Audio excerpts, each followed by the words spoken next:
Assalamualaikum warahmatullahi wabarakatuh. Waalaikumsalam warahmatullahi wabarakatuh. Bismillahirrahmanirrahim. Alhamdulillahi rabbil alamin.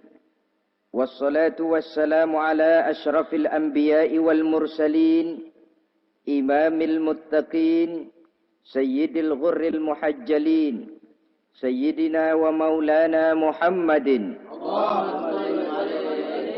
wa ala alihi wa ashabihil mujahidin at-tahirin limin rahimakumullah. Kejadian dan keberadaan kita dalam kehidupan di dunia ini merupakan kejadian dan keberadaan yang terima jadi atau terima beres. Artinya tidak seorang pun di antara kita yang dahulunya pernah mesen untuk punya potongan seperti yang sekarang ini, punya warna kulit seperti yang sekarang ini, punya bahasa seperti yang sekarang ini. Seluruhnya kita terima jadi. Oleh karena kita terima jadi, maka Allah tidak menilai manusia dari rupa dan potongannya, tidak juga dari harta bendanya. Bersabda Nabi kita, Innallaha la yanzuru ila suwarikum wa amwalikum, walakin yanzuru ila qulubikum wa a'malikum. Sesungguhnya Allah subhanahu wa ta'ala tidak melihat potonganmu, tidak melihat harta bendamu, tetapi yang dilihat dan dinilai oleh Allah subhanahu wa ta'ala tidak lain adalah hati dan amal perbuatanmu. Kenapa rupanya paras yang cantik tidak dijadikan penilaian utama oleh agama? Pertama, karena yang namanya cantik adalah relatif. Tergantung siapa yang memandang. Yang menurut saya cantik, menurut saudara belum tentu cantik.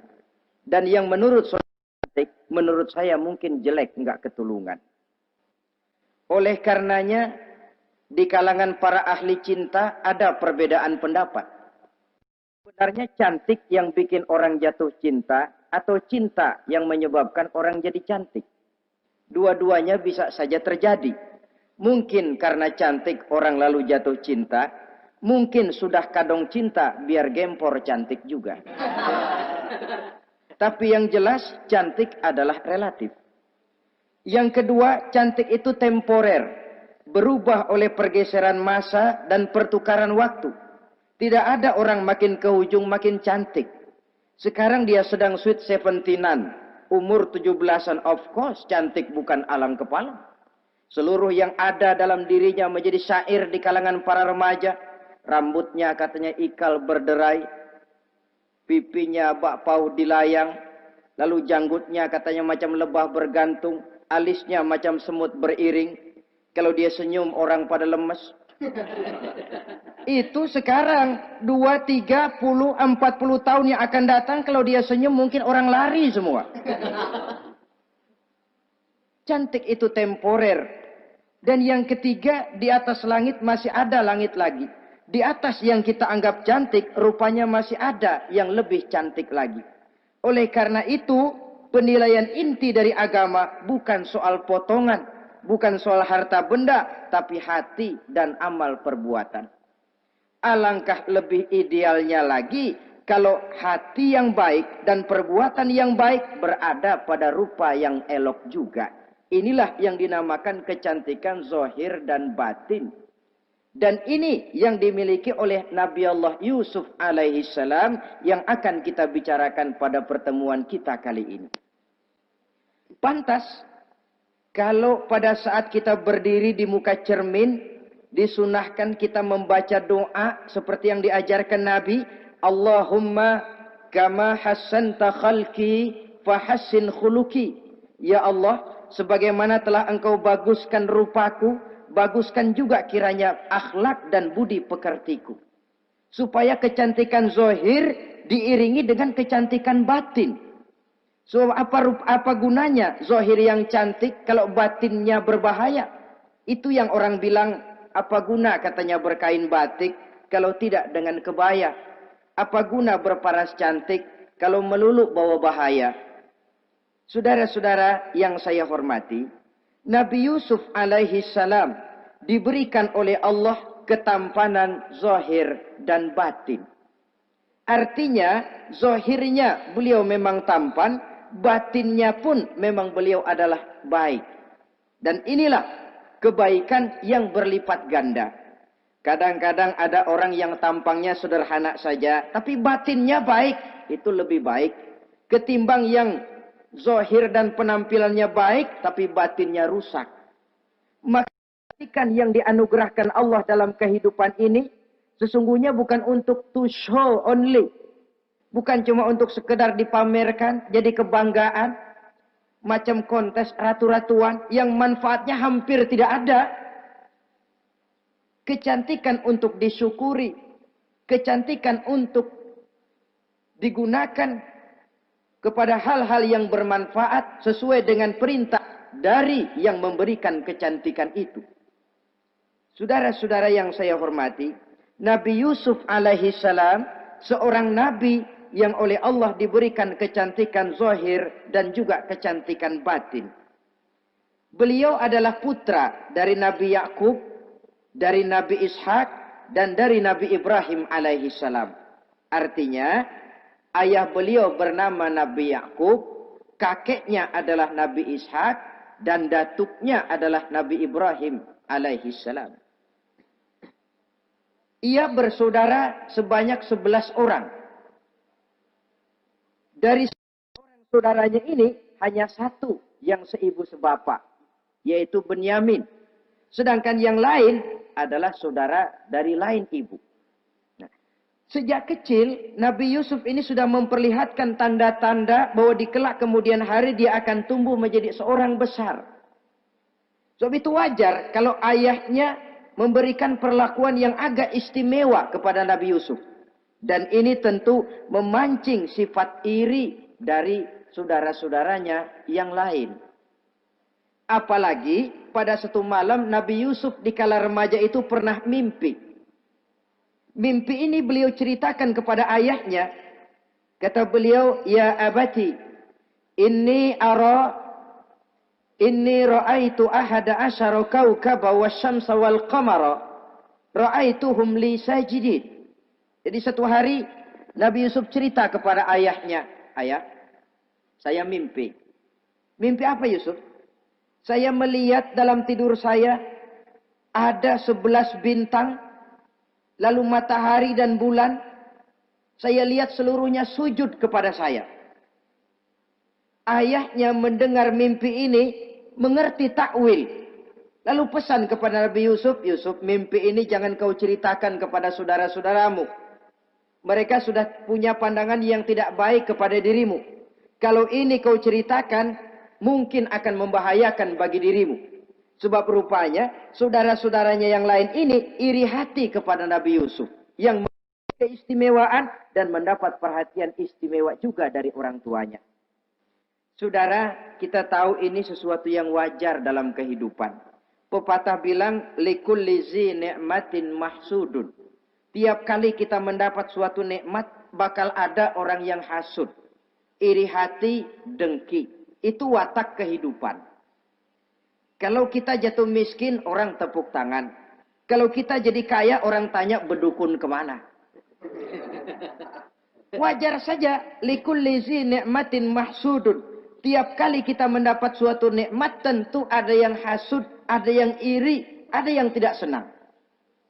Begitu juga halnya dengan saudara-saudara Nabi Yusuf alaihi salam. Dan watak iri hati ini tidak cuma tinggal iri hati. Mereka buktikan lewat tindakan konkret. Suatu hari mereka musyawarah, saudara-saudara yang iri ini. Saudara-saudara, bapak kita nggak adil. Masa Yusuf mendapat perlakuan istimewa? Wa nahnu usbah, sedangkan kita ini golongan yang lebih besar. Dari 12 orang anaknya, masa cuma satu Yusuf yang mendapat perlakuan lebih istimewa? Kita ini yang 11 dianggap angin apa? Nggak adil abah kita ini. Iya, tapi caranya bagaimana? Apa kita omelin bapak? Jangan. Habis Yusuf singkirin. Kalau Yusuf nggak ada, kan anaknya tinggal kita. Praktis perhatiannya seluruhnya akan tercurah kepada kita. Nah, saya ingatkan, bahwa hasud sering mendorong orang untuk melakukan segala macam cara. Artinya orang itu kalau sudah dibakar sifat dengki, iri hati, dia rela melakukan apa saja. Pertama, agar nikmat yang ada pada diri orang lain hilang. Yang kedua, supaya nikmat itu pindah kepada dirinya. Andai kata tidak pindah kepada dirinya, ya hilang sajalah. Jangan orang lain yang dapat nikmat. Ini watak hasud. Ingin nikmat orang lain pindah kepada dirinya, atau hilang walaupun tidak pindah kepada dirinya, tapi yang bersangkutan tidak lagi mendapat nikmat. Untuk itu segala macam cara akan dilaksanakan. Ini dicontohkan dari usaha yang dilaksanakan oleh saudara-saudara Nabi Yusuf alaihissalam. Oke, setuju, kita singkirkan Yusuf. Tapi caranya bagaimana? Gampang. Bunuh saja. Kalau bunuh sih rasa-rasanya tidak sampai hati membunuh Yusuf. Lalu bagaimana? Kita kucilkan saja dia. Kita asingkan dari sini, kita buang jauh-jauh supaya dia tidak ada lagi kelihatan dalam pandangan Abah. Kalau dia sudah tidak ada dalam pandangan Abah, yang dilihat cuma kita dan seluruh kasih sayangnya akan tercurah kepada kita semua. Nah, setujulah kalau itu. Caranya nanti kita atur belakangan. Jadi satu hari permisilah saudara-saudaranya ini kepada Nabi Yakub. Abah, kami permisi mau pergi main-main dan Yusuf akan kami ajak. Kata Nabi Yakub, saya khawatir. Nabi Yakub sudah melihat gelagat yang tidak baik. Sudah ada semacam firasat. Saya khawatir kalau Yusuf kau bawa, nanti dia akan kena celaka. Atau dimakan oleh serigala, sedangkan kamu nanti akan lalai. Kata anak-anak yang lain, percaya dah Pak, saya akan jaga. Saya kan saudaranya, masa tega membiarkan Yusuf celaka atau dimakan serigala. Pokoknya aman, sip dah.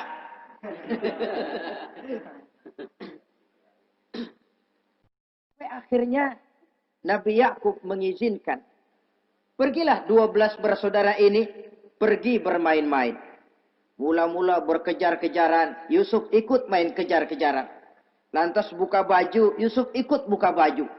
Sampai ketika tiba di tepian sebuah sumur tua, rencana yang sudah disepakati itu dilaksanakan. Nabi Yusuf diangkat beramai-ramai, digotong, lalu dimasukkan, diceburkan ke dalam sumur mati itu. Kemudian baju Nabi Yusuf itu mereka basahi dengan darah kambing. Setelah itu mereka pun pulang menemui Nabi Yakub alaihi salam dengan rasa sedih yang dibikin-bikin. Ini penyakit hasud.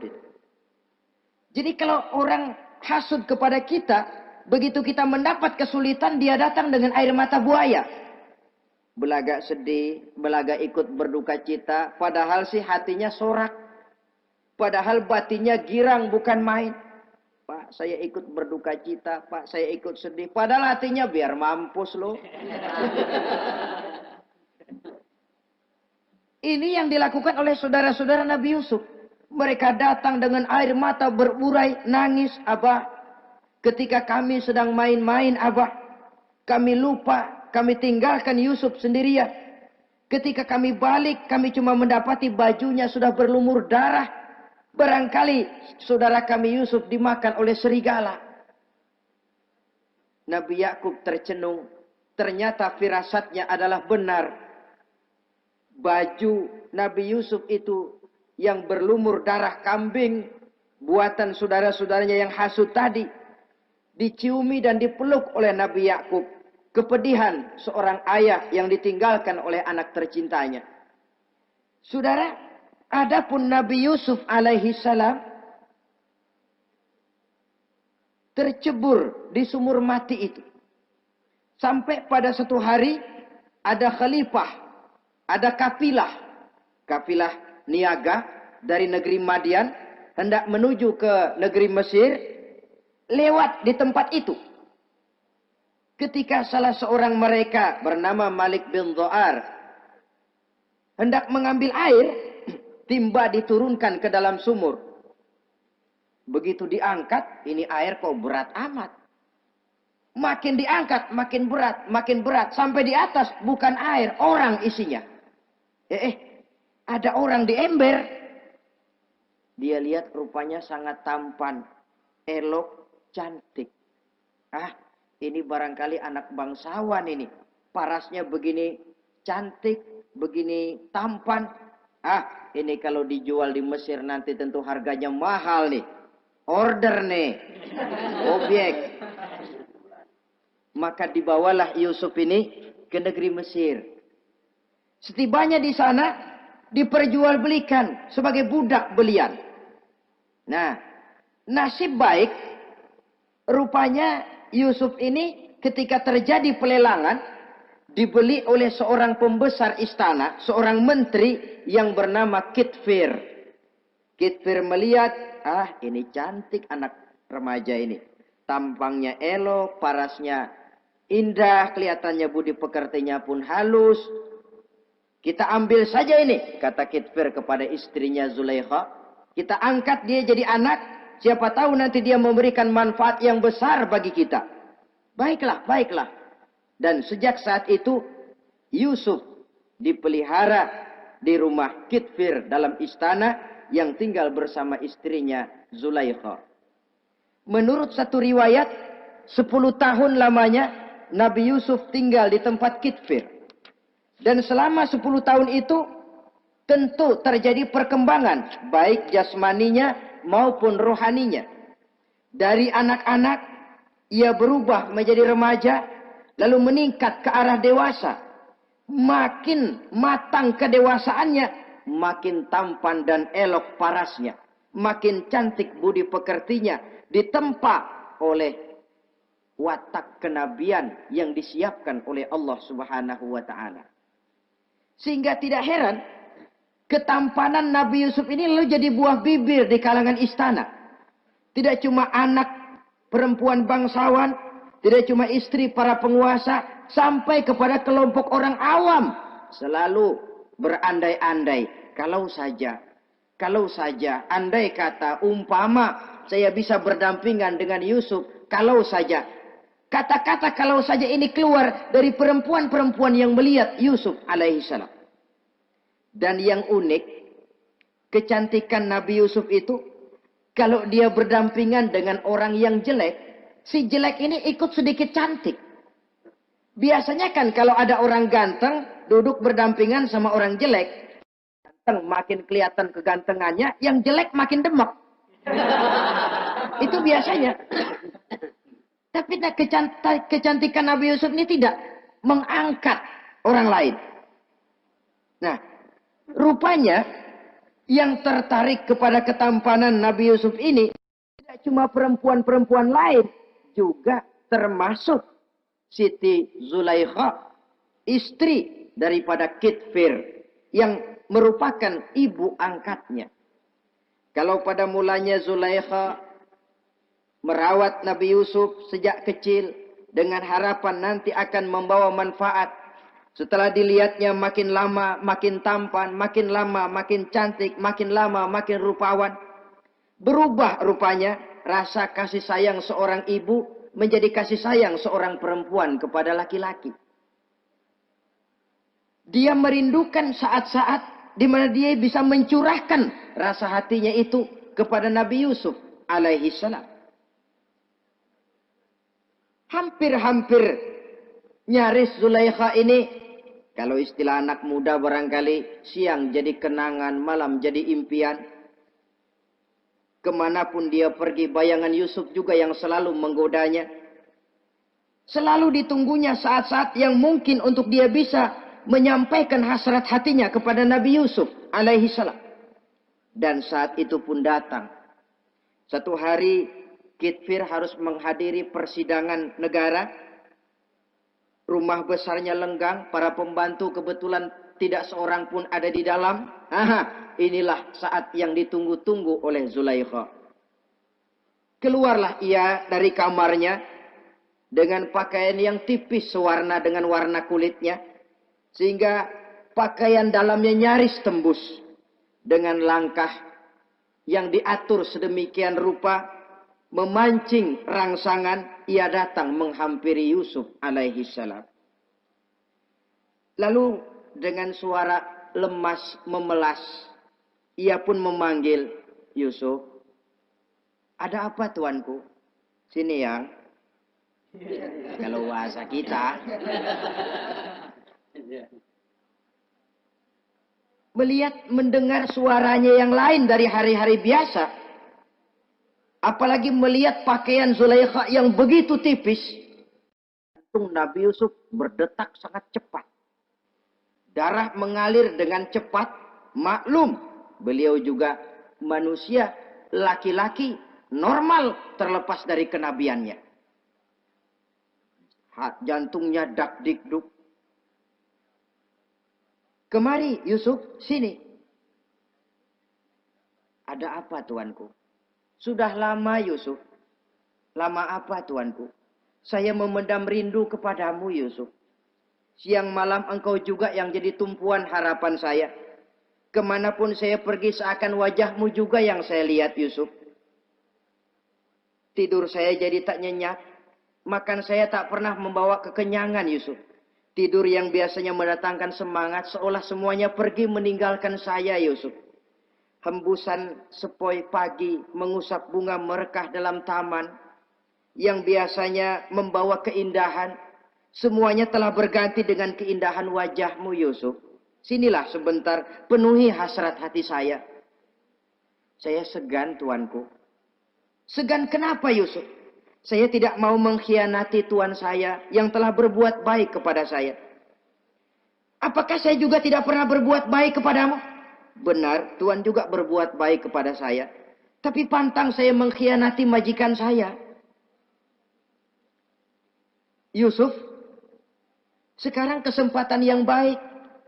Kitfir, suami saya, sedang menghadiri persidangan penting di negara, di istana. Dan rasanya akan lama dia baru kembali. Sementara para pembantu kita tidak ada di sini. Saya malu tuanku, saya segan. Malu kepada siapa? Tidak ada yang tahu, tidak ada yang lihat. Allah. Saya takut, saya malu kepada Allah tuanku. Padahal kalau menurut ukuran hati, Quran menjelaskan walaqad hammat bihi wa hamma biha. Sebenarnya Zulaikha cinta kepada Yusuf, Yusuf pun senang kepada Zulaikha. Iblis sibuk bukan main memasang jerat, pasang besi berani biar pada nyetrum.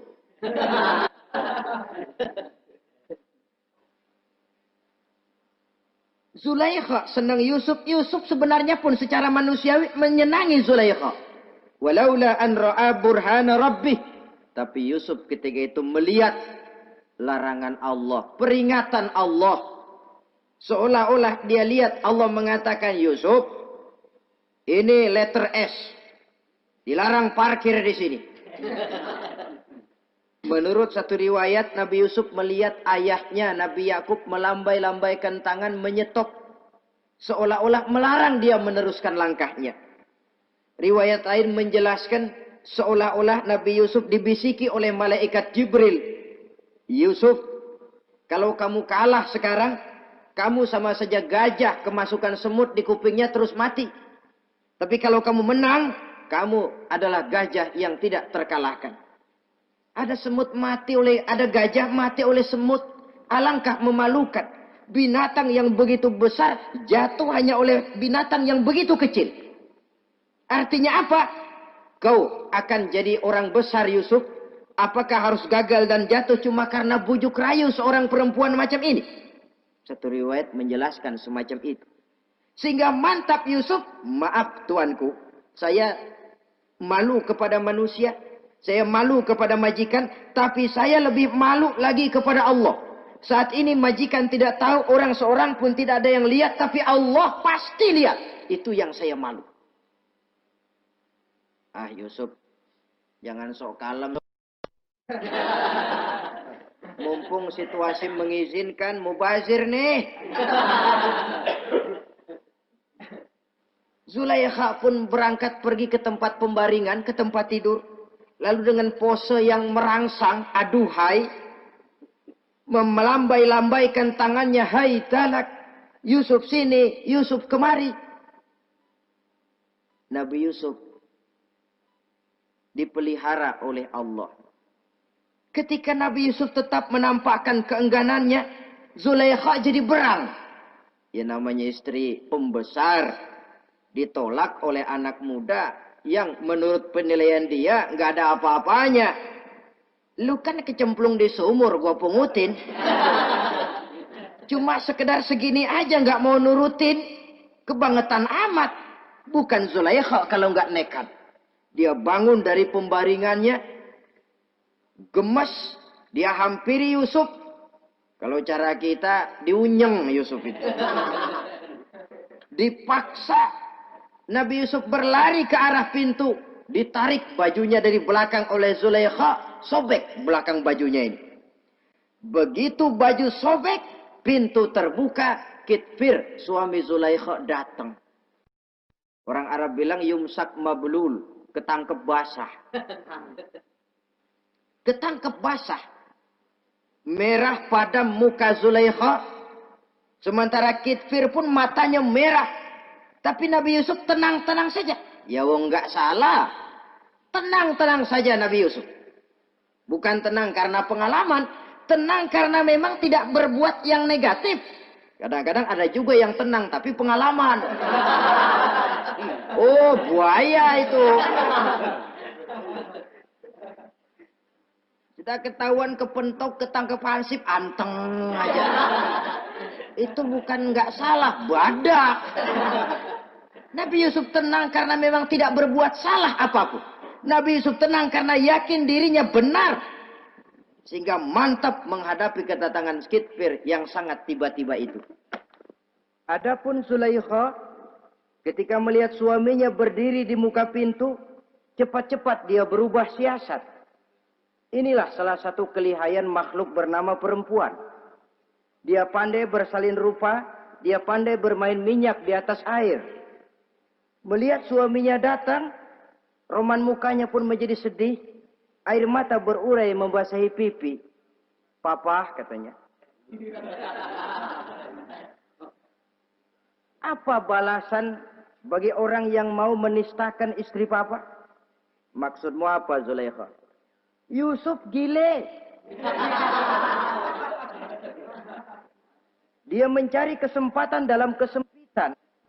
Dia mau menodai kehormatan saya. Dia hendak memperkosa saya. Kata Nabi Yusuf, bukan saya, Tuan. Saya enggak. Yang benar Yusuf, enggak. Zulaikha yang memaksa saya. Betul Zulaikha. Tidak, Yusuf yang memaksa saya. Sampai akhirnya salah seorang dari isi rumah itu memberikan jalan keluar. Tuan Kitfir, begini saja. Sulit memang untuk dilacak kebenarannya. Cuma periksa saja baju Yusuf. Kalau bajunya sobek di belakang, Yusuf benar. Zulaikha salah. Kalau baju Yusuf sobeknya di depan, Zulaikha yang benar, Yusuf yang salah. Nah, apa artinya itu? Kalau bajunya sobek di belakang kan artinya Yusuf kabur ditarik dari belakang.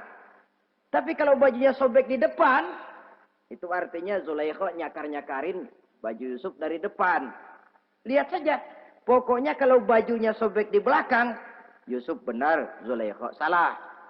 Kalau baju Yusuf sobek di depan, Yusuf salah, Zulaikha benar. Ketika diperiksa, dicek bajunya, betul sobek di belakang. Artinya Yusuf benar, Zulaikha yang salah. Kata Kitfir, Zulaikha, jelas sudah bagaimana kejadian yang sebenarnya.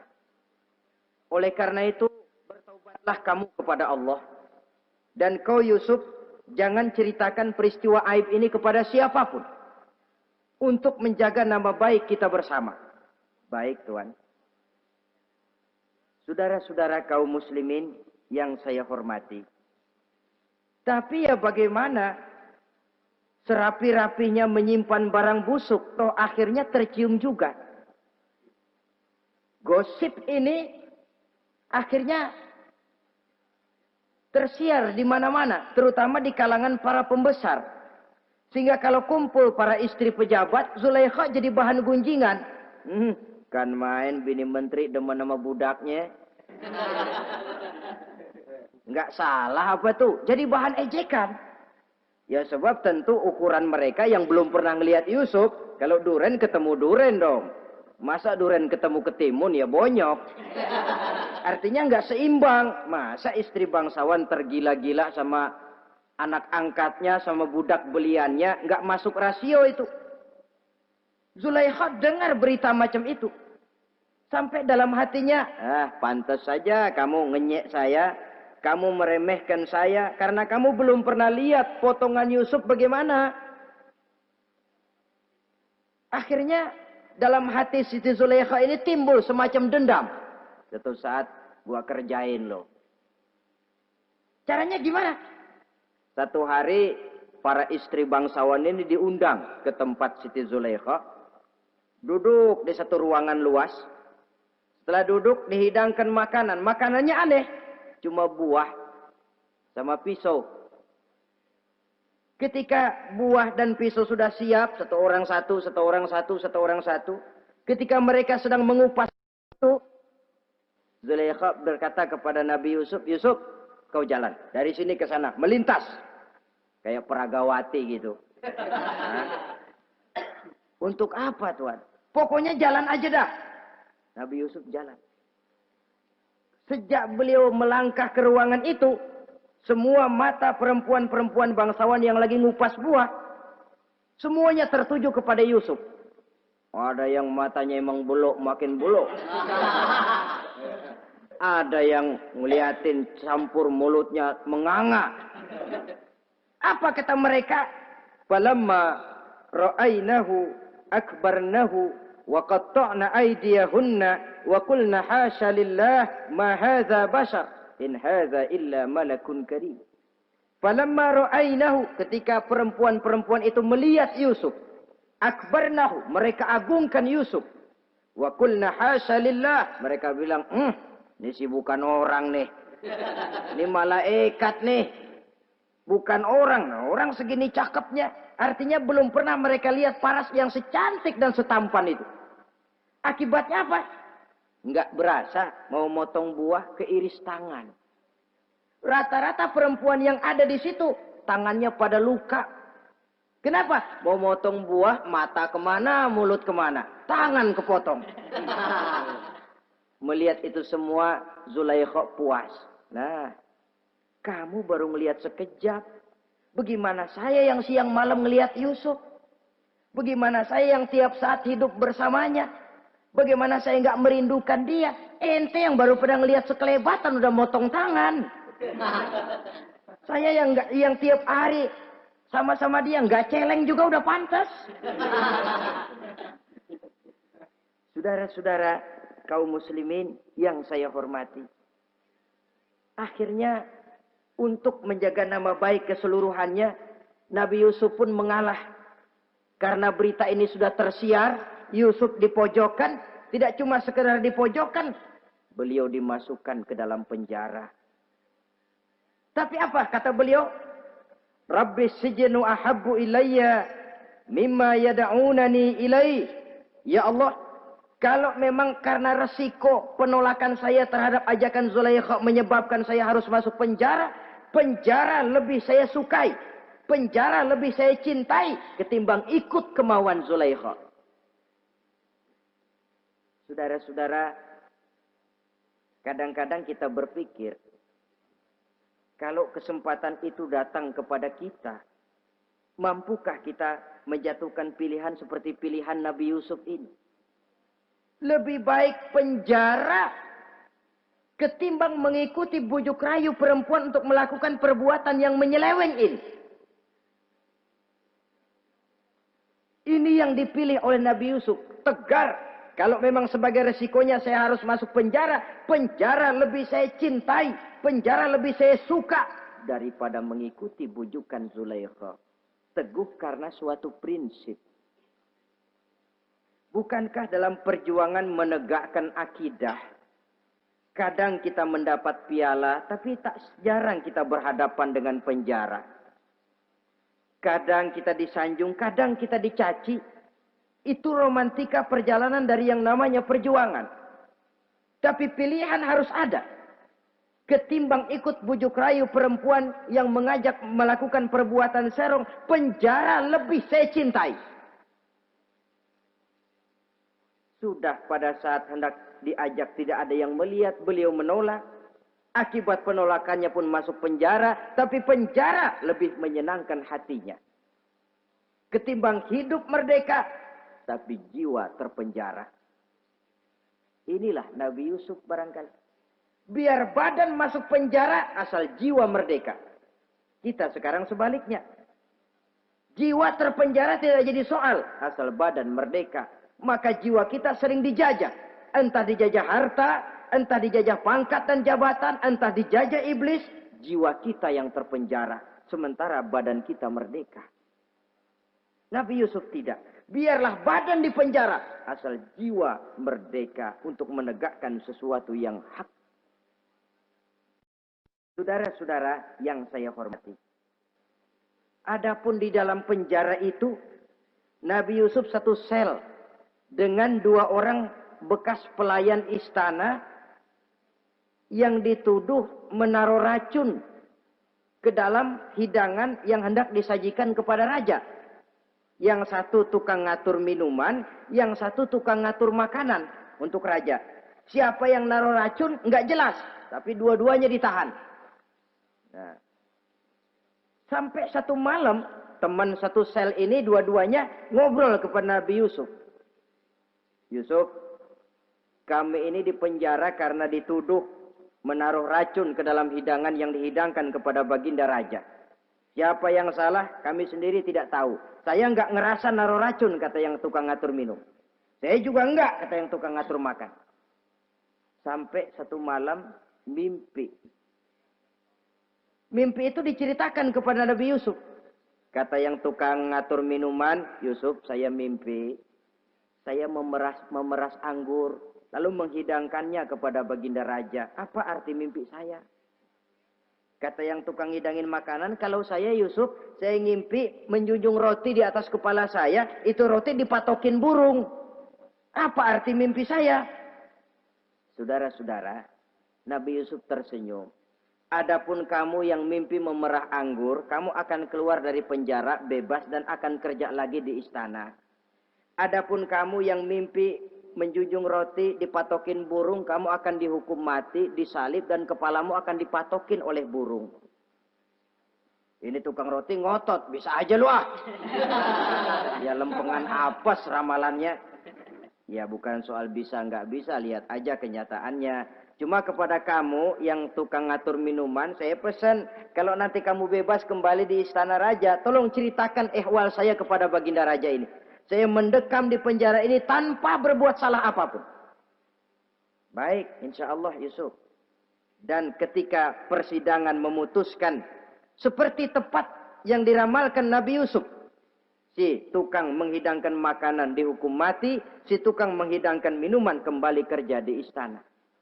Tapi begitu kerja, dia lupa sama pesan Nabi Yusuf. Itu biasanya watak orang memang begitu. Kalau dalam keadaan kepepet, macam-macam janjinya. Begitu keadaannya longgar, lupa sama janjinya. Sehingga ada pepatah katanya, nolongin anjing kejepit. Waktu kejepit, kaing-kaing minta ditolongin. Begitu udah rapi ditolongin, yang nolongin bisa digigit. Saudara hadirin yang saya hormati, sampai bertahun-tahun Nabi Yusuf mendekam dalam penjara. Tapi itulah yang menambah kedewasaannya. Maka orang beriman ya, yang mantap nilai imannya, tempat tidak jadi soal. Kadang-kadang dia merasakan penjara lebih indah dari alam terbuka. Banyak orang-orang beriman yang justru di penjara menghasilkan karya-karya besar. Kita tahu misalnya almarhum Hamka, justru di penjara bisa menyelesaikan tafsir Al-Azharnya. Salah satu karya besar pujangga terkemuka ini. Macam Hasan Al-Banna, Abdul Qadir Audah, dan banyak lagi tokoh-tokoh Ikhwanul Muslimin merasakan justru penjara itu bagaikan sorga. Kenapa? Mereka yakin di penjara untuk sesuatu yang benar. Maka tempat tidak pernah jadi masalah. Kalau jiwa merdeka puluhan tahun mendekam di penjara, tidak akan merupakan satu rasa yang lama. Kenapa? Jiwa tidak bisa dibatasi oleh ruangan 2x3 meter. Jiwa yang merdeka tidak bisa dibatasi dengan teralis besi. Jiwa yang merdeka tidak bisa dibatasi dengan dinding tembok yang tebal.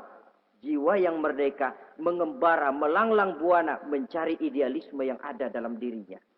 Itu yang dirasakan oleh Nabi Yusuf alaihi salam. Untungnya satu malam raja ngimpi. Untungnya ini. Ngimpinya luar biasa. Ada 7 ekor lembu gemuk-gemuk. Makanin 7 ekor lembu yang kurus-kurus. Lalu ada 7 batang gandum yang isinya gemuk-gemuk. Ada 7 batang gandum yang sudah layu-layu. Nah, pagi-pagi ini seluruh dukun-dukun istana dikumpulin. Para ahli nujum apel menghadap baginda raja. Nujum, dukun, ada apa Tuan Raja? Tadi malam saya ngimpi. Ada 7 ekor lembu gemuk-gemuk memakan 7 ekor lembu yang kurus-kurus. Coba takwilkan apa arti mimpi saya itu. Dukun kata, baru tumben nih. Aku dengar mimpi begini. Kata Nujum ditanya Nujum godek. Ah, Tuan Raja itu mah kembang tidur aja kali ah. Tidak seorang pun yang mampu mentakwilkan arti mimpi baginda. Sampai tukang minuman dengar lapor. Tuan Raja, ada apa, Mas? Saya waktu di penjara, ada seorang anak muda namanya Yusuf. Dia mentakwilkan mimpi saya dan pas seperti takwilnya. Ah, panggil Yusuf. Dipanggil Yusuf. Dibukain pintu penjara, masuk tukang anggur, tukang minuman ini. Yusuf, ente, iya. Kemana aja? Itu dia Yusuf, kelupaan. Iya, kalau kelupaan sehari 2 hari barangkali bisa ditolerir. Kelupaan bisa tahunan.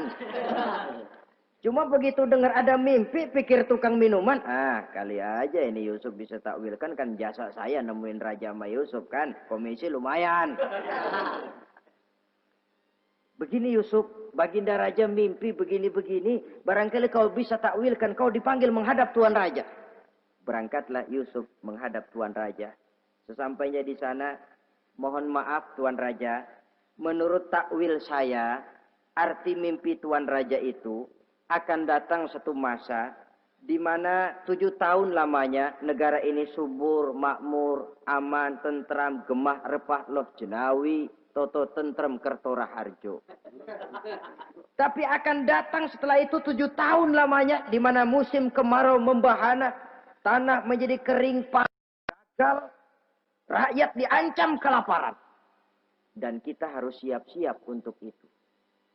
Itu takwil mimpi Tuhan. Caranya bagaimana Yusuf mengatasi krisis kelaparan ini? Ya kita bikinlah gudang-gudang untuk menyimpan makanan. Kalau lagi panen jangan mumpung. Ingat pada suatu saat kita akan paceklik. Sehingga kata orang-orang tua dulu, kalau lagi sehat, ingat dong bakalan sakit. Kalau lagi kaya, ingat dong bakalan miskin. Semuanya itu milik daripada kehidupan. Tidak ada orang yang ketawa terus dalam hidup. Tidak ada orang yang nangis terus. Semuanya silih berganti, datang pergi, patah tumbuh, hilang berganti. Dunia hari ini bikin kita ketawa, besok dia buat kita menangis. Hari ini dibuatnya kita senyum, besok dibuatnya kita berurai air mata. Hari ini dijadikannya kita kaya, besok dijadikannya kita kere. Pantas kalau orang bilang, wamal hayatud dunya, Allah mengatakan wamal hayatud dunya illa lahun wala'ib. Hidup dunia ini cuma sandiwara. Tiap kita sekarang sedang memegang peranan. Ketika memegang peranan, ya jadi orang kaya peranan, jadi kiai peranan, jadi jenderal peranan. Sama saja dengan wayang golek. Gatot Kaca yang bertulang kawat berotot baja, punya ajian beraja musti, gagah perkasa, bisa terbang di angkasa. Hebat, perkasa Gatot Kaca. Kapan? Waktu dipegang dalang. Betul apa benar? Gagahnya Gatot Kaca, sakti mandragunanya sang Gatot Kaca. Kapan itu? Waktu dipegang dalang. Begitu peranannya selesai, sama dalang dimasukin ke kotak, diem aja Gatot Kaca. Terbang kek? Enggak, diem aja. Begitulah kehidupan ini. Gagah kita menyandang bintang 4 di pundak. Gagah kita membawa harta yang banyak. Gagah kita membawa jabatan ini dan itu. Waktu oleh sang sutradara dimasukkan ke dalam lubang yang luasnya tidak lebih 1 kali 2 meter. Enggak bekutik. Enggak ada yang lawan. Jenderal yang berbintang 4 dilonjorin, dia yang lihat anteng aja. Habis peranan sudah sampai di situ. So, itu wajar. Kata Nabi Yusuf, kalau lagi panen, ingat pada suatu saat kita akan paceklik. Jangan giliran panen besar. Di daerah-daerah kita lihat, sudah panen pesta pora. Bukan bersyukur kepada Allah. Tapi kegembiraan itu diwujudkan dalam bentuk lain. Tontonan yang membuat lupa diri, bermabuk-mabukan. Sehingga kadang-kadang kalau di daerah itu katanya kalau musim panen, musim kawin. Musim paceklik, musim cerai. Saudara-saudara kaum muslimin yang saya hormati. Karena itu, dalam satu hadis Nabi ingatkan, ta'arraf ilallah firraha ya'rifka fisyiddah. Ingatlah kepada Allah di waktu kamu senang, supaya Allah ingat kepadamu waktu kamu susah. Kalau waktu senang kita lupa kepada Allah, ya wajar. Kalau waktu susah, Allah juga lupain kita. Dalam terjemahannya dengan kehidupan beragama, وَمَنْ أَعْرَضَ عَنْ ذِكْرِي فَإِنَّ لَهُ مَعِيشَةً ضَنْكَ وَنَحْشُرُهُ يَوْمَ الْقِيَامَةِ أَعْمَى. Siapa yang berpaling daripada peringatanku, kata Allah, aku akan berikan dia penghidupan dan kehidupan yang sempit. Sempit itu apa lalu tidak punya duit? Punya duit. Apa tidak punya harta? Banyak harta. Tapi banyaknya harta, tumpukan duit tidak membuat hatinya makin luas. Tidak membuat hidupnya makin lapang. Sempit, sempit, dan sempit. Itu azab. Yang paling celaka. Wa nahsyuruhu yaumal qiyamati a'ma. Di akhirat kami kumpulkan dia bersama orang-orang buta. Allahu Akbar. Di padang mahsyar, dikala orang sibuk, pusing dengan urusan masing-masing. Buta lagi. Yang enggak buta aja pusing. Mereka teriak-teriak, qala rabbi lima hasyartani a'ma wa qad kuntu basira. Ya Allah, kenapa kami buta padahal waktu di dunia kami melihat? Allah jawabnya enak aja. Kadzalika atatska ayatuna fanasitaha wa kadzalika al-yauma tunsa. Rasain dulu. Dulu waktu di dunia datang peringatanku pada belaga pilon, kamu lupakan, sekarang juga pantas kamu dilupakan. Waktu susah kamu lupa, waktu senang kamu lupa Allah. Waktu susah juga pantas kamu dilupakan Allah. Waktu di dunia kau berpaling dari peringatan Allah. Kalau sekarang Allah berpaling kepadamu juga adil. Walaupun kalau Allah mau tidak berpaling juga adil. Sebab Allah itu mutlak. Tidak ada yang membatasi apa yang dimaui oleh Allah. Saudara-saudara kaum muslimin, itu pesan Nabi Yusuf. Bikin gudang yang besar, simpan bahan makanan untuk persediaan musim kemarau. Kalau begitu sekalian aja deh Yusuf. Sekalian bagaimana Tuan Raja? Kau saya angkat jadi menteri urusan makanan dan urusan kemakmuran. Tuan Raja, apa enggak terburu-buru? Kau bisa mentakwilkan mimpi saya, bahkan kau bisa mencari jalan keluar. Ini sudah sesuatu yang menguntungkan Yusuf. Mencari jalan keluar ini pemikiran yang menteri saya belum bisa berpikir kayak kamu. Sudah, kau pegang jabatan ini. Nabi Yusuf tidak minta, diberikan.